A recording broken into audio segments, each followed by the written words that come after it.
All right, welcome back into Indiebnb. Today we are joined by JJ Slater out of beautiful Western Massachusetts. JJ, how are you on this lovely Monday night?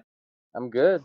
I'm good. Just got done playing a little music, and now I'm in the back of a brewery doing an interview. So The bouncing life.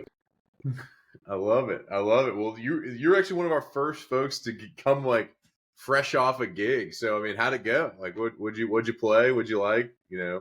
I played. I mean, I was kind of just jumping between like new stuff I barely knew, just testing it out, and like upcoming songs and covers. Just sort of picking out on the patio. It's kind of one of those breweries that's near a bike path, so you play out into the bike path and hope you kind of bring people in on a Monday. Nice, nice. Well, hopefully that went well. I mean, interesting. So do you have a couple that are trying to still work on and kind of get a crowd reaction from, kind of some crowd work. Always, yeah, always have at least like one new song where I'm like, this is the greatest thing I've ever done, and you just want to try it and then see if you're right. Usually, well, I don't know. If you say it's the greatest thing you've ever done, that's a fair thing to judge. Like if Yeah, you're only judging against yourself, it's not too cocky. certainly, So, certainly. Well, but cool. Well, I mean, what got you? I did a little reading on your website, which we'll have links below here. So if anyone wants to check out JJ's music and all of the everything JJ Slater, it'll be right there at the bottom. But like, I'm you gonna know. update that soon. It's definitely like a year old website. When I look at it, I'm like, yo, I gotta update it because I got a record coming, so I gotta like get it ready for that. So, I but if got. it's there, that's great. Thank you for putting that there. Of course, man. Well, what I mean, you got a record coming. You got a couple that you've got one out right now from that was released this year. So what's is that a part of that project, or will the waterfall of singles be coming soon? What's going on there? So yeah, I have two EPs up under my own name on all the streaming and stuff, and I sell them. And then I do have a record coming out in November that I put out one single for so far a couple weeks ago. The Time Is Finally Right is the single, and the record is called The Silver Key. Um, I could go on about that if you want. Well, I want to dive into the single for sure. Okay, for I did sure. give that a listen and kind of got the bluesy vibe from it, and a little bit different than Zephyr from your previous project. So like what I guess what kind of you know got you from nothing to something on that song? Like where did it start from? So that song, "The Time Is Finally Right," is actually the end of the record that I'm putting out. It's the last song on the record, and I was given this residency grant in Taos, New Mexico, 2 summers ago, where I went and I lived in a little adobe casita, and I was given 2 months to just carte blanche, like write music. So I focused particularly on a project where it was like a song cycle. It was an album that told a story front to back. And so I wrote it, like I actually wrote the songs in order, like at the residency, like song by song. And I wrote the whole album. I felt like I had an ending, and my partner was coming to pick me up, and we were going to go on a tour back to Massachusetts, and she was late by a day.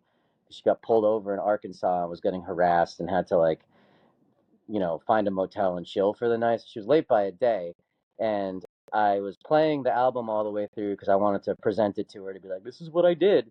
And I decided that actually it could use one more song. It needed just like a chill, like end credits song that didn't have too much going on and was just like laid back and just like a good mood tune.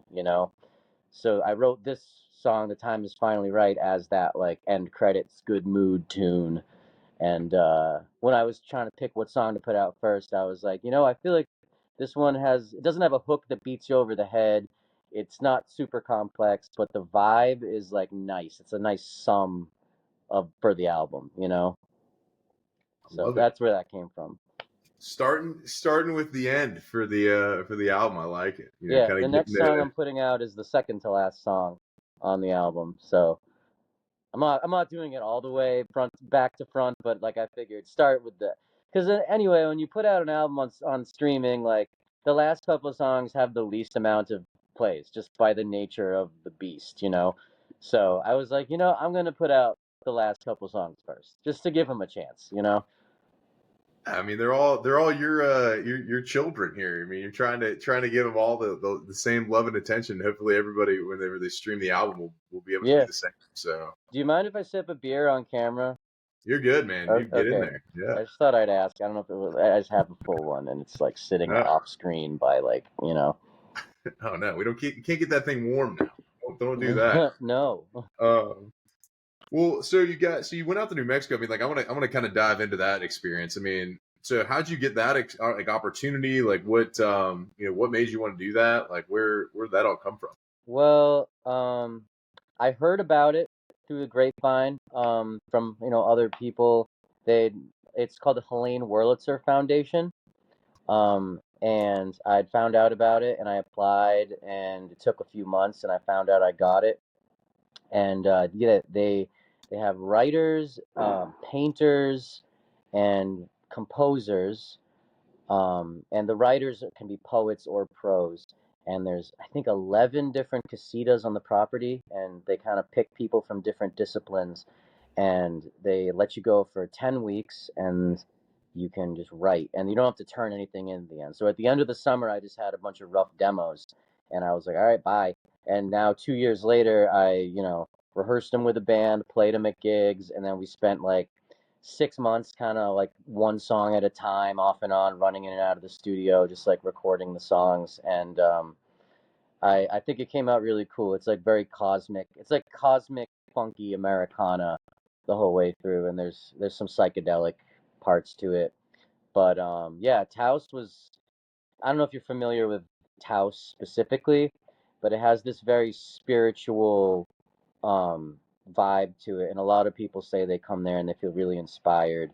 There's people who build like earth ships out in the desert, and it's a cool desert too because it's high up, so you get a lot of vegetation, a lot of trees, a lot of sagebrush, but it's still the desert. So it's got this cool like mystical feeling to it, very in the middle of nowhere, um, which was really cool, and it lent itself very well to like writing music, especially with a particular vibe. And so it's been a couple years now. I've gone back several times to play gigs, and it's great to finally be releasing the music that I wrote out there. Now, is most of the album coming from that experience, or that's coming out soon, or is it the whole thing? The whole thing. You said it was like kind of a one Yep, go. So is it all from there? yep. So the whole project, I probably wrote the album in about a month's time, because I remember I got out there.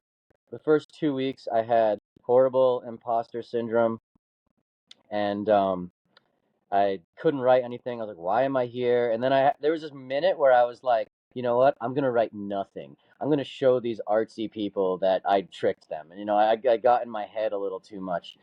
And but then I remember it was the 4th of July weekend. I took a little bit of acid, and I went to see the Elvis movie. The crazy Elvis movie. Yeah, yeah. And it kind of took me out of myself, and I was like, you know what? It's okay to make something that's really cool, even though it's not like good. You know what I mean? That's like when I saw the movie, I was like, dude, this movie's ridiculous. It's incredibly entertaining, really cool. Maybe it's a little dumb, but that's fine. So that's what got me out of my head and was able to just be like, you know what? I'm just gonna write stuff. I'm just gonna be cool. It doesn't have to be an artistic achievement. And I finally just was like able to sit down and write like every day, crumple something up, throw it out, write the next day. And I wrote the album in like a few weeks time, like up in this house in the desert. And the arrangements sort of came after I got home and started playing them with the band, and we got the little like cool riffs in there. But the songs were from like this very particular like 4 week period in New Mexico.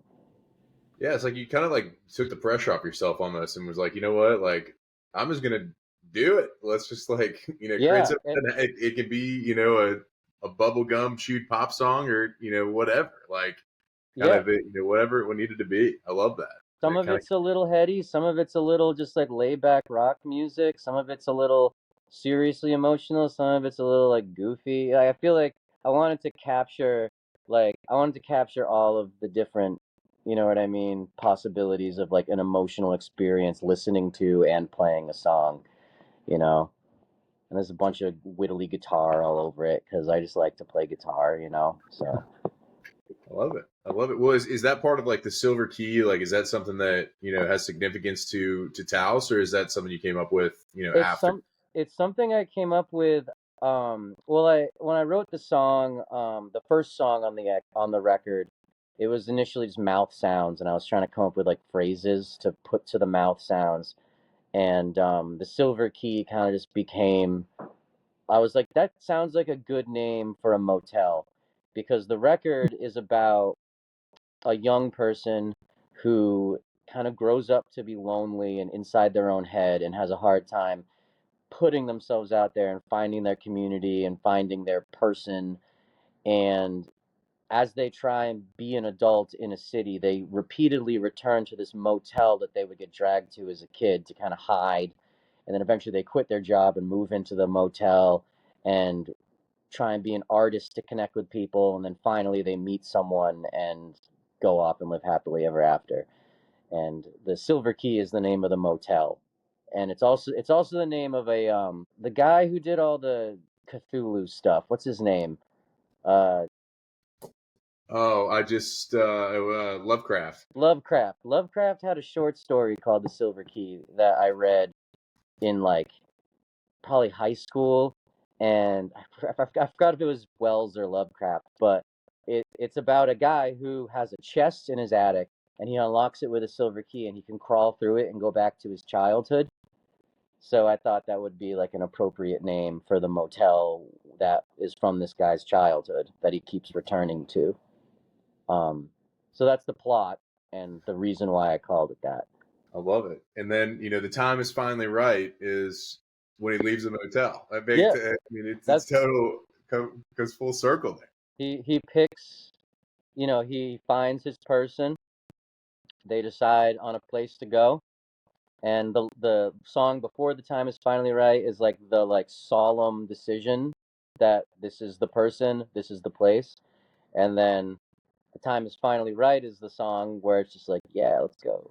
It's just the sound of like driving off into the sunset, you know. Love that. I can't wait to listen to it all the way through with the full, kind of the full range of emotion. It's gonna be, awesome. Yeah, That feeling. it's I think the song is cool, but it's pretty simple, and I really want people to hear the record, and I purposefully was like, it's not gonna be longer than 35 minutes. It's gonna be a short record.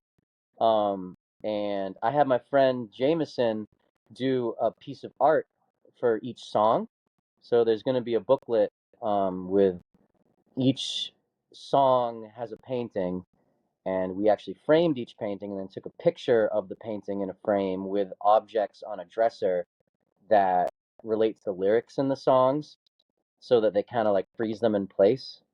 But yeah, so there's a visual component to every song um, that I'm hoping to get out there as well through like the physical releases and stuff. That'll be awesome. That'll be awesome. That'll be you can put them all on a T-shirt, every track, or Yeah, something. I mean that's the thing. It's like once you have it done, like the hard part, it's like okay, what can I kind of like do? Make posters or whatever, Yeah. that kind of stuff. Well, very cool. Well, kind of switching gears here. You mentioned like you've gone, a little bit more. You've gigged out back in Taos since you left. The kind of the writing, retreat and everything. Like, talk to me about where you've played, where you like playing. Like, what are some of the places that you kind of have your fondest memories at? Just having some experiences playing live In that area. anywhere. Yeah. Oh, in anywhere. Oh, that's a big. So in terms of like weird gigs, I played a hot spring in Utah, in Monroe, Utah, called Mystic Hot Springs, and it's a bunch of bathtubs that are on the side of a mountain where like the minerals have grown over the bathtubs, and they have hoses that pipe the hot spring water like right into the bathtubs. And I played basically facing like all these bathtubs at sunset. It was like a big rainbow and stuff. It was like that was pretty cool. Um, This past summer I played a folk festival called Larry Fest in Lafarge, Wisconsin. Western Wisconsin is also one of my favorite places to play. It's a rural area. There's a hotel called the Trempolo Hotel that a lot of like wandering musicians go and play out that way. It's on the Mississippi River. Um, Mason City, Iowa. There's a spot called Bricks Wine and Whiskey that I think is expanding. Um, that town is really cool. It was where the Music Man, the guy who wrote the Music Man's from, so they got all this old musical stuff there that I really like. I love playing Tucson. That's a city that is just cool, and like I've met some really cool musicians out there. We played with we've done two different kinds of shows. There's this group called Desert Music Project, and there's a group called Ohms, and they're kind of like a psychedelic instrumental desert music. And then we played some stuff with Liz and Pete, which includes Pete Ronstadt, who's from a member like the Ronstadt family. We've done like folk shows with them, so it's been like a cool dichotomy every time I go to Tucson. And then Bisbee next door to it is a cool little town. I like playing small town. I'm from a small town. When you roll up to a small town, people are like, "Thank you so much for coming." When you roll up to a bar in New York City, like you don't get that kind of response, you know? You got to draw like fans and find fans if in order to like have a good show in like a big city, but in a small town, you can just roll up with your stuff and people are like, "This is great," you know? So, Yeah, I mean that's awesome. You've got like, I mean, the mid. Looks like you've kind of got you've checked boxes in all the places. I mean, the Midwest and almost all the way out. Kind of that Arizona, Tucson yeah. area. But like anywhere you'd want to play that you haven't played yet, you feel like? Well, I'm hitting Germany in a couple weeks. Me and Lexi Weege, who's my duo partner, she sang the harmony on "The Time Is Finally Right" and sang on like most of that record. We're going to Germany and Switzerland in a couple weeks, and we're gonna play a bunch of shows that sound really cool. There's like a couple dive bars and a couple of concerts and a couple of like dinner and a show kind of things, which that'll be cool. I've never played out of the country, so I guess that's like the next one. I'd like to Nice. try and get out to LA because Jameson, who did the art for the Silver Key, also plays music, and I want to do a show out in his neighborhood, and do like have him play and have all the art displayed. So that I'm trying to hook up for like probably winter, so I can get out of New England and go to California for a week. You Yeah. know, I mean, any thoughts? Are you moving out the to like kind of the like that Southwest area? Like, I I don't mean, know. I'd like to live out there for a long period of time again. It's tough because I don't really have roots down in New England, but I have a lot of connections and there's a lot of gigs that I can get in New England. So I've talked to some friends, and as we start to age out of our 20s and into like more adult, but we still want to just be musicians all the time. We've been talking like we should just be snowbirds, because we got these connections in New Orleans and Tucson and Texas. We could play enough gigs in the South all winter and then come back up here in the summer and just like sublet a room or something. So, or like even Airbnb a place for a month. I know that's kind of ethically like, you know, for some people a little gray area, but I kind of like drifting a little bit, drifting with a plan 6 months ahead. Like that's sort of, you know, I would love to live in New Mexico though. I feel like once the drifting kind of has to stop, I feel like I gotta live in the Southwest at least right now. yeah.